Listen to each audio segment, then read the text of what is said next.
Welcome to my YouTube channel Raise a Cat. Myself Yash Mishra, and today in the Thermodynamics Lecture series we will be seeing some more questions, and the questions we are taking are short and formula based. So let's see what are the questions and how by using a simple formula we can solve the question.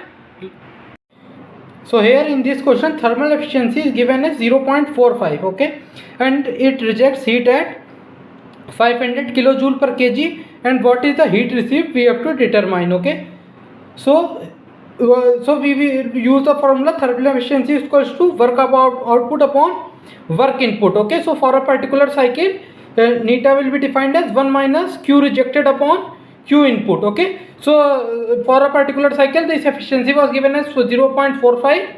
It was rejecting heat at rate of 500 kilojoule per kg. Okay, and what is the heat received we have to determine. Okay, so for this cycle we will be writing the equation of thermal efficiency as neta is equals to work about output upon work input, or neta is equals to 1 minus q rejected upon q input. Okay, so q input can also be written as this q rejected upon 1 minus thermal efficiency. Okay, so q rejected was given as 500 upon 1 minus thermal efficiency was given as 0.45 or 45%. So we can easily get what is the heat input which is there. Okay, so this was the particular question for a particular cycle. Any cycle we can consider. So for example Carnot cycle only we can consider. So for this how we will solve the heat input we can easily get. Okay, so seeing the next question, in this next question there is a cooling effect power plant in which the power is varying with 5 to 6 watt. Okay, the coefficient of performance for this is 1.3. so coefficient of performance is defined as cooling effect upon power input. So power input will be cooling effect upon coefficient of performance. So for this we have to learn the formula of coefficient of performance as cooling effect upon power input. So the power input will be defined as cooling effect upon coefficient of performance. So for a 5 watt power input will be 0.005. this power 5 watt we will be converting to kilowatt, or we can also find in watts. So 5 watts upon 1.3, so power input will be 5 upon 1.3. so power input for 6 watt will be 6 upon 1.3 watt. Okay, so if we want to convert it to kilowatt into 10 to the power of minus 3.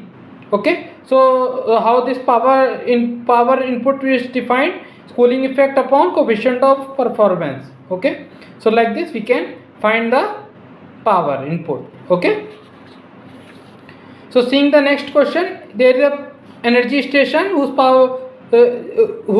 flame temperature in this is given as 1200 Kelvin and the cooling water is at 300 Kelvin. Okay, so we have to determine the maximum efficiency. So how the maximum efficiency is defined? 1 minus TL upon TH. TL is the lower temperature, TH is the highest temperature. So maximum efficiency will be 1 minus 300 upon 1200, or 1 minus 0.25. Okay, so if the two temperatures are given and we have to determine the maximum efficiency, like this we can determine. Okay,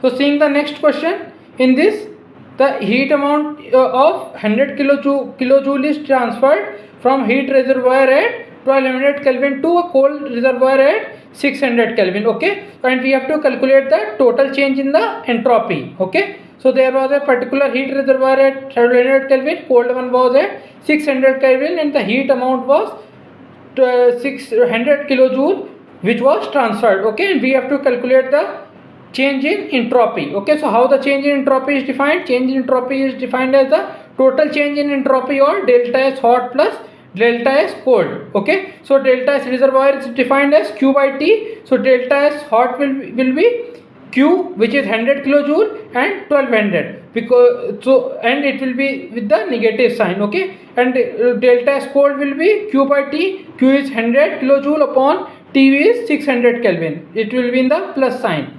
Okay, so total delta S will be delta S hot plus delta S cold. So like this we can easily get the what is the total change in entropy by putting the values. Okay,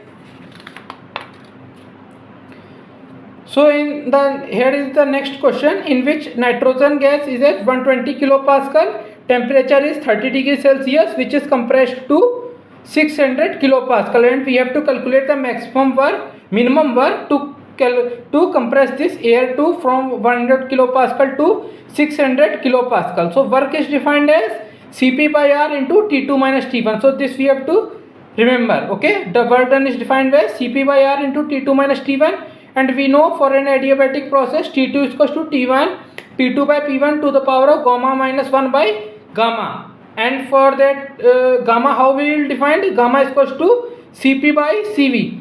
Okay, gamma is equals to Cp by Cv, and this how Cp is defined? Cp is defined as Cv plus R, and Cv is defined as Fr by 2 plus R. Okay, so what is this F? F is the degree of freedom. For monatomic gas 1, for diatomic 2, for triatomic 3. So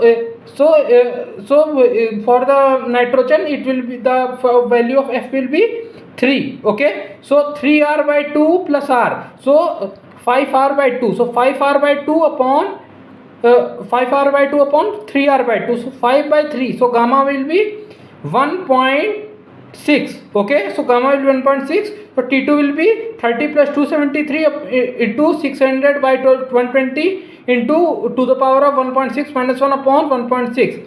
So work will be Cp by R into T2 minus T1. Cp will be 5R by 2, 5 into the R value upon 2. Okay, so like this we can put, and this R will be cancelled. So 5 by 2, 2.5 into T2 minus T1. So like this we can calculate what is the minimum work which will be required to compress this nitrogen gas from 120 kilopascal to 600 kilopascal. Okay, thank you.